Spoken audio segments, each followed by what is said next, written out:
saudari yang terkasih dalam Tuhan kita Yesus Kristus, selamat berjumpa kembali di dalam program pengajaran iman Kristen. Beberapa waktu terakhir ini saya menonton sebuah video di YouTube. Ada salah seorang tokoh agama tertentu, bukan tokoh agama Kristen, yang berbicara tentang Yesus dan mengatakan bahwa Yesus ini adalah penganut salah satu agama yang dia yakini. Dia memberi alasan. Dia berkata bahwa Yesus tidak makan babi. Yesus juga berpuasa 40 hari 40 malam. Yesus juga di Taman Getsemani dia berdoa dengan cara berlutut. Semua alasan-alasan yang dia katakan itu, dan dia berkata itu hanya ada di salah satu agama, yaitu agama dia. Ketika saya mendengar apa yang sedang dia bicarakan, saya sungguh sedih, karena ini cara untuk mengelabui banyak orang, yaitu dengan cara mencocok-cocokkan yang sebenarnya bukanlah itu esensinya. Kalau dia melihat hal ini sebenarnya bahwa siapa Yesus, maka yang paling tepat adalah bukan mencocokkannya, tetapi memenuhi panggilan Yesus untuk mengikuti dia, memikul salibnya, dan hanya percaya kepadanya. Oleh sebab itu, berbicara tentang siapa Yesus, ini adalah hal yang lebih penting, agar setiap kita mengerti mengapa saya harus percaya, bukan dengan cara mencocok-cocokkan seperti yang dilakukan oleh tokoh agama ini. Salah satu hal yang penting untuk kita bicarakan tentang siapa Yesus. Kalau kita mengakui bahwa dia adalah Tuhan, maka apakah karya Yesus yang paling menonjol yang menunjukkan ketuhanannya? Ketika saya berbicara ini, banyak orang berpikir bahwa karya Yesus yang menunjukkan keilahian itu adalah mujizat-mujizat yang dilakukan oleh Yesus. Saya berkata, itu juga tidak salah. Yesus melakukan mujizat-mujizat yang luar biasa, yang begitu mengagumkan. Yesus membangkitkan orang mati, Yesus mengusir setan, Yesus menyembuhkan berbagai-bagai penyakit. Bahkan Yesus bisa membuat orang buta bisa melihat. Yesus juga bisa membuat orang bisu bisa berkata-kata. Tetapi kalau kita mencoba melihat hal-hal yang terjadi sebenarnya, bahwa mujizat-mujizat yang luar biasa tidak hanya dilakukan oleh Yesus. Beberapa tokoh-tokoh Alkitab di Perjanjian Lama, di Perjanjian Baru juga, beberapa kita membaca, beberapa mereka bisa melakukan mujizat-mujizat yang sama. Kita bisa bercerita tentang Musa, kita juga bisa bercerita tentang Elia, bercerita tentang Elisa. Mereka di Perjanjian Lama telah melakukan mujizat-mujizat yang mengagumkan. Demikian juga di Perjanjian Baru, ada Petrus, ada Paulus, dan beberapa yang lain yang bisa melakukan berbagai-bagai mujizat. Kalau begitu, apa kelebihan Yesus dari mereka? Jika mereka bisa melakukan mujizat yang sama seperti yang Yesus lakukan, mungkin jawabannya adalah Yesus melakukan dengan kuasa yang berasal dari dirinya sendiri, tetapi semua yang lain berasal kuasanya dari luar diri mereka, yaitu Tuhan sendiri.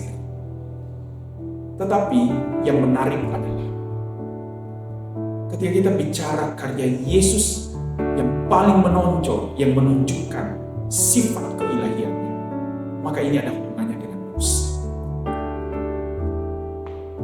Saya mencoba membawa kita untuk memikirkan apa yang dikatakan oleh penulis Ibrani. Dia menjelaskan bahwa Yesus adalah imam besar yang sama seperti kita telah melewati pencobaan demi pencobaan, tetapi dia tidak melakukan dosa. Ini artinya bahwa sekalipun Yesus Kristus pernah melewati berbagai pencobaan yang sama seperti dialami oleh manusia pada umumnya, tetapi Yesus tidak berdosa. Ketidakberdosaan Yesus ini mau menunjukkan bahwa dia adalah Allah. Kenapa kita bisa berkata bahwa Yesus yang tidak berdosa ini adalah Allah?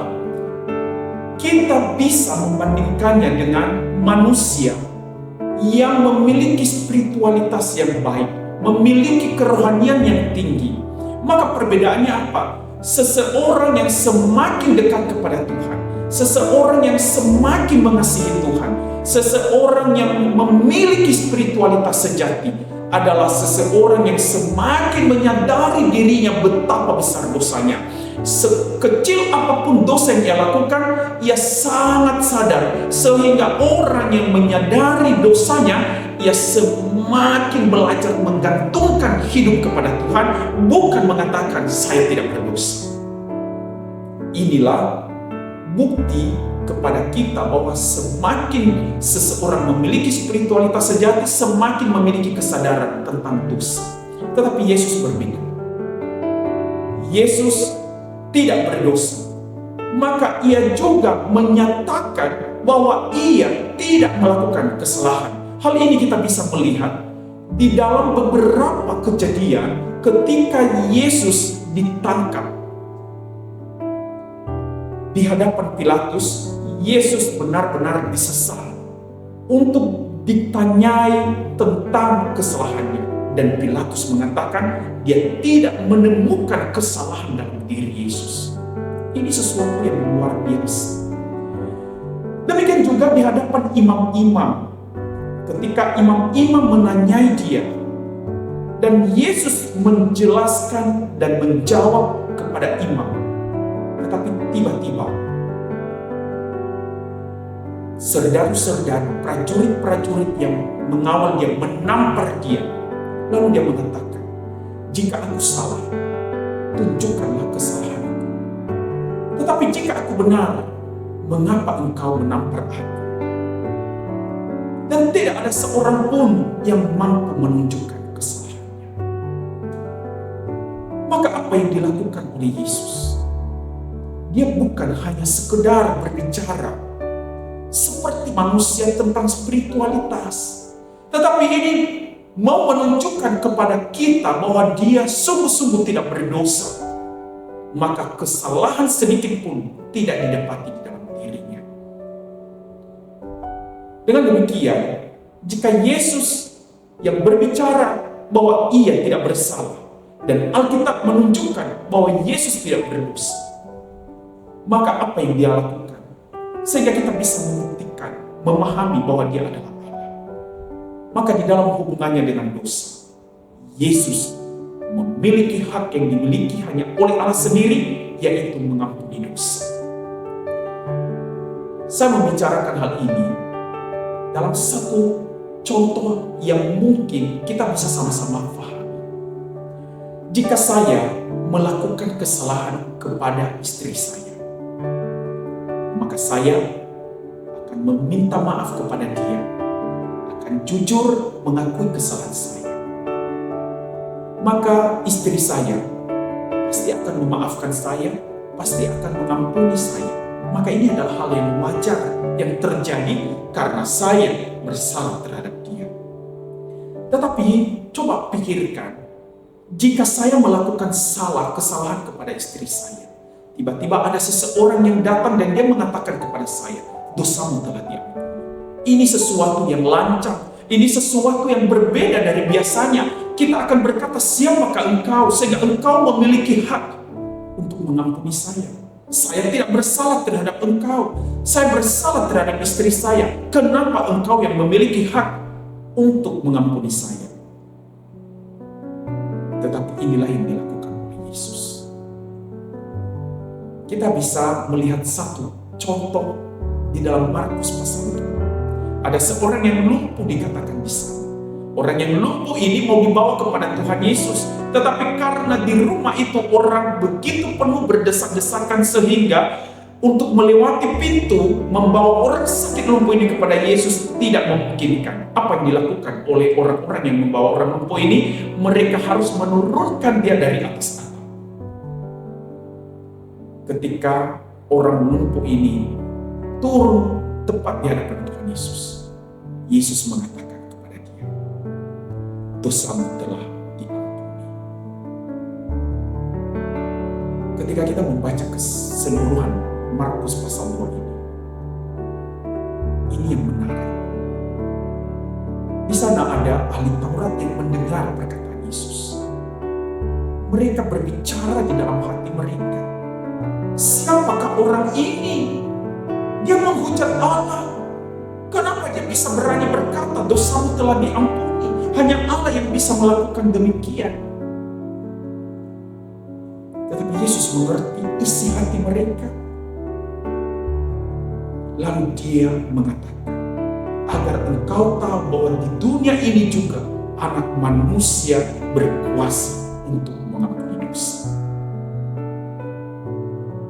Jika Yesus memiliki kuasa mengampuni dosa, maka itu artinya bahwa tidak ada pelanggaran yang dilakukan oleh manusia yang tidak bersentuhan dengan Allah sendiri. Karena seluruh pelanggaran manusia adalah merupakan pelanggaran terhadap hukum-hukum Allah. Maka karena pelanggaran kita adalah terhadap hukum-hukum Allah, maka kita juga berdosa terhadap Tuhan. Coba pikir apa yang dilakukan oleh Daud. Ketika dia berdosa terhadap Batseba, ketika dia berzina, dan dia juga turut berinisiatif merancang untuk membunuh suami Batseba yaitu Uria. Maka Tuhan mengutus Nabi Nathan untuk mengingatkan Daud tentang dosanya. Maka Daud bersujud di hadapan Tuhan, mengakui dosanya, dia berkata, kepada Tuhan saja aku sudah berdosa. Maka jika seluruh pelanggaran kita, kesalahan kita di dunia ini, dalam bentuk apapun dan kepada siapapun adalah merupakan pelanggaran terhadap hukum Allah, maka artinya kita berdosa terhadap Tuhan. Dan hanya Tuhan juga yang memiliki kuasa untuk mengampuni kita. Maka apa yang dikatakan oleh Yesus, dosamu telah diampuni. Ini yang menunjukkan kepada siapapun, kepada setiap orang, kepada dunia, bahwa Ia yang hadir memberi pengampunan itu. Sekalipun Ia di dalam rupa manusia, tetapi Ia adalah Allah yang sejati, yang sama dengan Bapa, yang memiliki hak yang sama, yang berkuasa memberikan pengampunan dosa. Dengan demikian, saudara-saudari, ketika kita melihat apa yang dilakukan oleh Yesus, maka kita bukan mencocok-cocokkan Yesus dengan segala ritual, dengan segala peraturan agama tertentu di dunia. Tetapi kalau kita melihat siapa Dia, maka panggilan bagi setiap orang adalah mempercayai Yesus sebagai Tuhan, menerima Dia sebagai juru selamat satu-satunya, dan mengikuti Dia, berani memikul salib dan mengikut Yesus sampai akhir hidup. Demikian pengajaran iman Kristen pada saat ini. Kiranya pengajaran ini menjadi berkat bagi kita semua, memberikan kekuatan iman bagi kita semua. Tuhan Yesus memberkati. Sampai berjumpa kembali di dalam program berikutnya.